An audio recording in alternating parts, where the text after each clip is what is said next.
Hiya, fam. Welcome back. Hope you guys are having a great day. Happy New Year to you. I'm Joe. I'm Dan. And we're back with another reaction. We got another pitch meeting for you. It's time to finish up one that we've started here. Which one, Dan? So going with the last of the Hobbit films, The Battle of the Five Armies. Yes. One of the greatest battle sequences ever made. Eh. Yeah, pretty much that.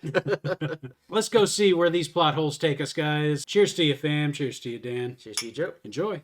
So, you have another Hobbit movie for me? Yes, sir, I do. So Smaug is attacking Lake Town, and it's burning, and it's all on fire, and it's crazy. Oh, just jumping right in. Oh, yes, Yep. sir, because remember, we didn't really end the second movie. We just kind of cut to black Yeah, so we people would appreciate come that see very this much. movie. Right, okay, we should probably wrap up that movie before jumping into the third. Exactly. So Smaug is burning up Lake Town. I mean, he's really going at it. And he's attacking Lake Town because he's mad at the dwarves he left back at the mountain that aren't even from Lake Town. That's right. Oh, Exactly. a very strangely motivated lizard. Yeah, and at a certain point, that bard guy is gonna shoot an arrow off his own son and kill Smaug. Oh. Yeah, and so within the first 10 minutes, Smaug is dead, and the second movie's over. Now, do you think that starting this thing with what should have been the climax of the previous movie is gonna have any weird effects on the structure and flow of this thing? Oh, you know, I never actually gave that any thought.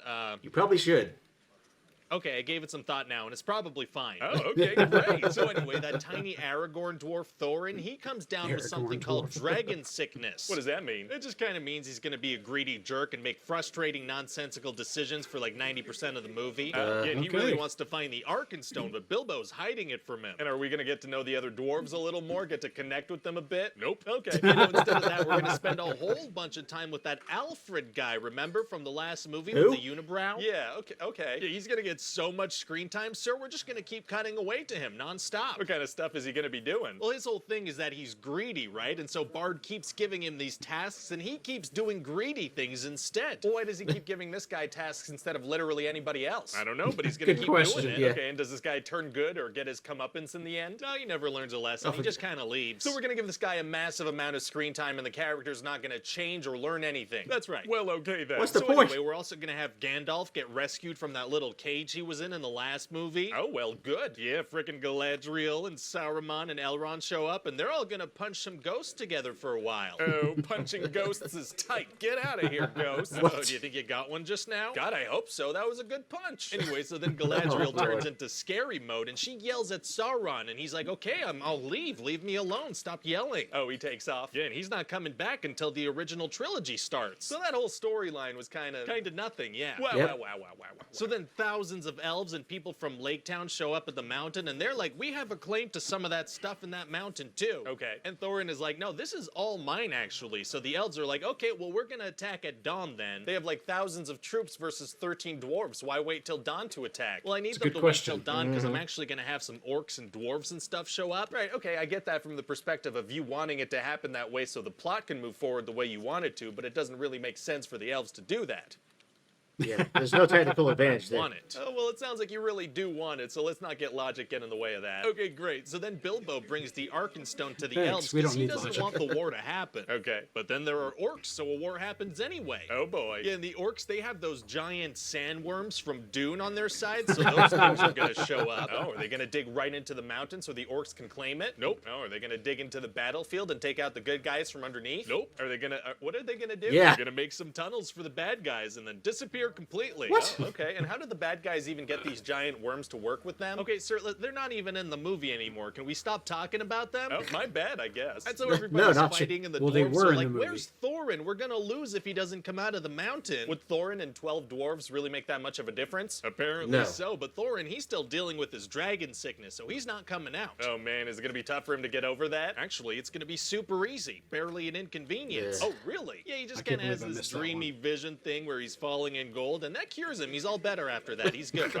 well, you know, great. And then right when everything's going bad for the good guys, you know what's gonna happen? The Eagles are gonna show up? The Eagles are gonna show up. How did you know? Just a hunch. Okay, and then that Bjorn guy, he's gonna jump from an eagle into the battlefield and turn into a bear. Oh, I bet he's gonna kick a lot of butt. Oh yeah, he will. I mean, probably. We're not gonna show anything. We're gonna cut away right after. Why? He lands. You sure you don't want Yeah, to show thanks. a giant bear fighting some orcs for a bit? Absolutely, sir. I think the audience would rather see more of the unibrow guy. If you Oh, say God. so. We're also going to give Legolas this amazing action sequence where I failed physics in high school. Oh, sounds fun. And also Feely is going to get killed. Oh, no, it sounds like he was one of the dwarves, probably. He was. He was the John Probably. Travolta dwarf. And then his brother John Billy's Travolta. going to get killed, too. Oh, wow. You know, that certainly sounds like a thing that's going to happen in this movie. It is, and you know, he was in love with that elf lady Tauriel, so it's gonna be pretty emotional. So they were fully in love? Fully in love, completely. And they only had like 3 short conversations? That's right, one of which was Keely just straight up referencing his junk directly. I guess that's romantic. And Tauriel is gonna talk to Legolas's dad and be like, why does love hurt so much? And he's gonna be like, because it was real.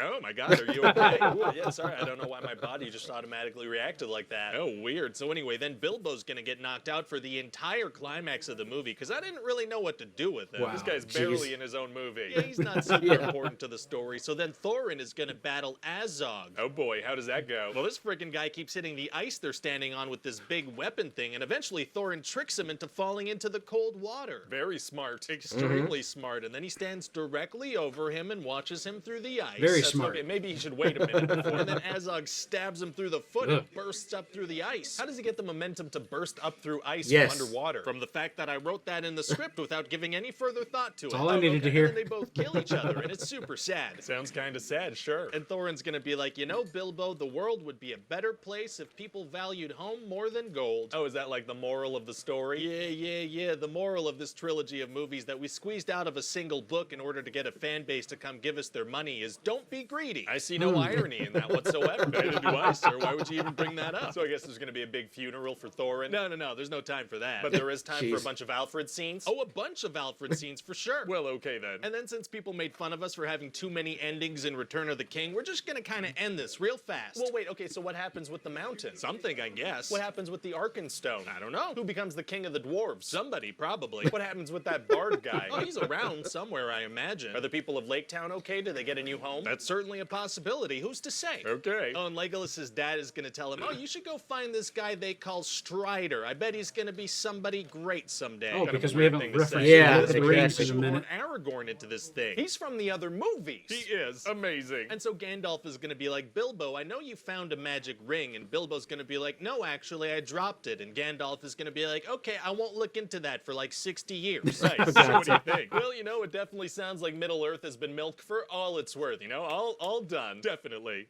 Oh no. That's- Yep. Oh, there's that to come. Yeah. That was even worse. Just when I thought it couldn't get worse. You're gonna need a bigger budget.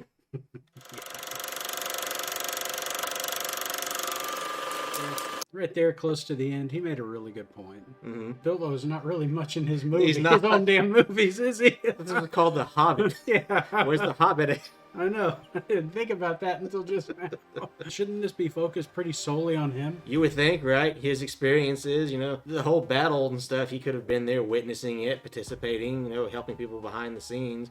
But no, let's just take him out of the picture. Because we're telling somebody's story that shouldn't even be in the story. Create some greedy guy, I guess is how you call him there. I mean, at this point, you should have just called it The Adventures of Thorin. The Adventures of Thorin, yes. And then, of course, the whole thing, you know, all the references to Lord of the Rings, and like you said, it just kind of amounts to nothing. They talk to Sauron, and he disappears for 60 years, and that's it. Or then it's like Gandalf's like knows that Bilbo's found a ring and does nothing about it for 60 years. I'm like, you're not going to investigate this ring at all? So you're just going to imperil all of Middle Earth. Way to go, Gandalf. Everyone that dies in the original trilogy is on your hands. You know what?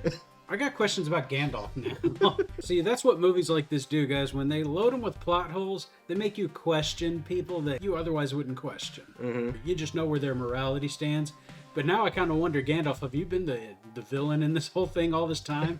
And just making everybody else seem like they're bad guys? He's just so lackadaisical about his job. Like, yeah, I should be protecting the people of Middle Earth, but I'll get around to it when I need to.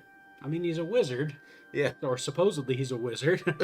But really the only trick I've seen him do is light. Yeah, that's not very wizardy.